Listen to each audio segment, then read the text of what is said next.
There are two types of people, anchors and motors.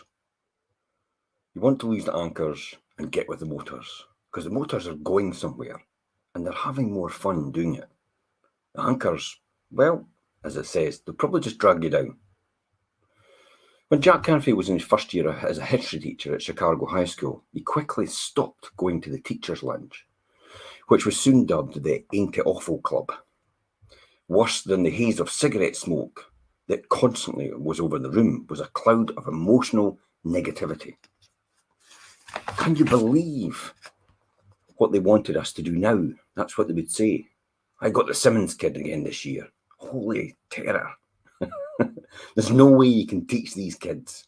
They're totally out of control. These are all things it used to say. It was a constant stream of negative judgments, criticisms, blaming and complaining.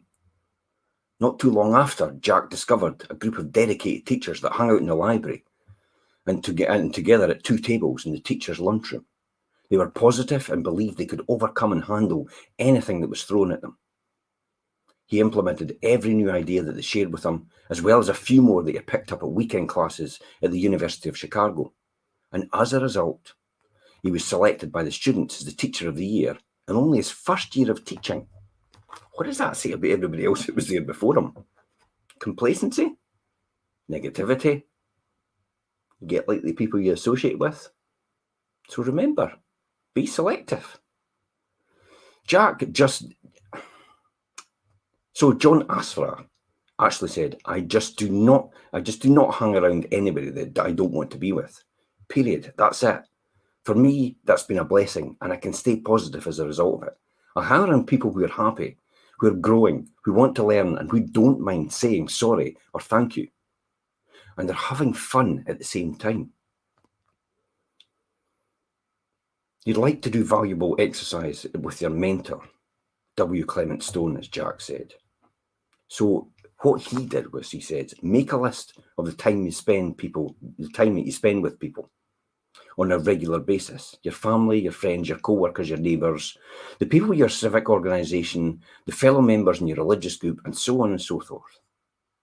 When you complete that list, go back and put a minus or a positive next to each one. Clearly the minus is going to be toxic.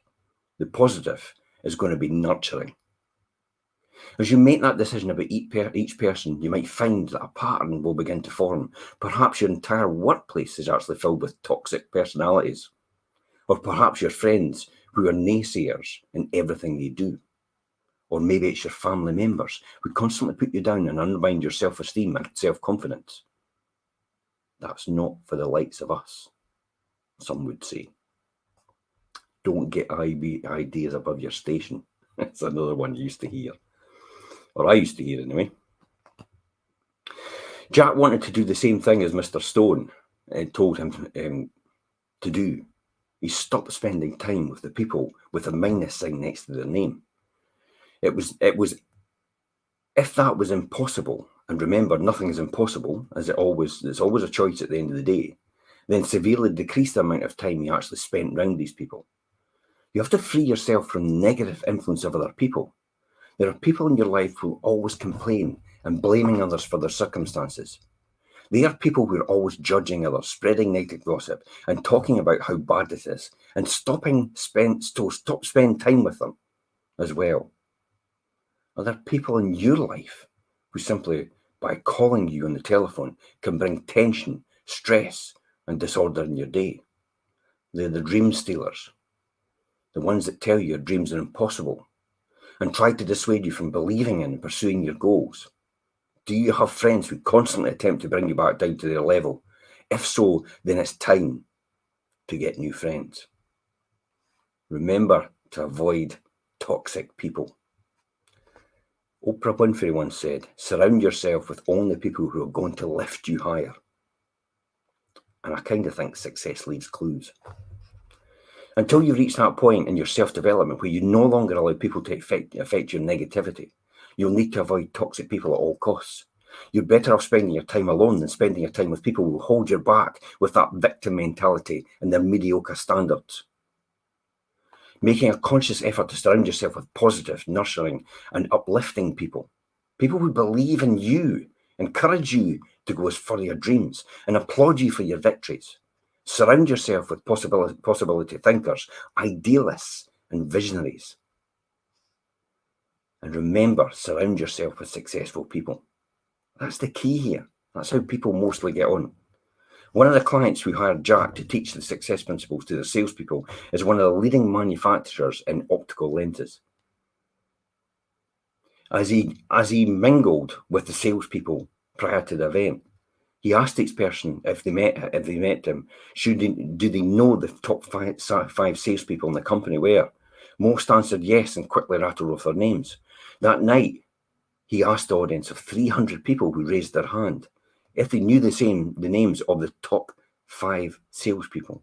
Almost everyone raised their hand. And then he asked them to raise their hands again if they approached any of these top 5 salespeople and asked them to share the success of secrets. Not one hand went up. Think about it. Everyone knew who the most effective people in the company were, but because of their unfounded fear of rejection, nobody ever asked these sales leaders to share the success and their secrets. If you're going to be successful, you have to start hanging out with successful people. It's period. You need to ask them to share the success strategies with you. Then try them on and see if they fit for you. Experiment with what you're doing, with what they're doing, reading what they're reading, thinking what they think, and so on. And if these new ways of thinking and behavior work for you, adopt them. If not, drop them and keep looking and experimenting as you go. Success leaves clues after all. You just need to look at the most successful people at what they're doing and mirror exactly what they're doing. Find out what they do to be successful. And I'll see you tomorrow.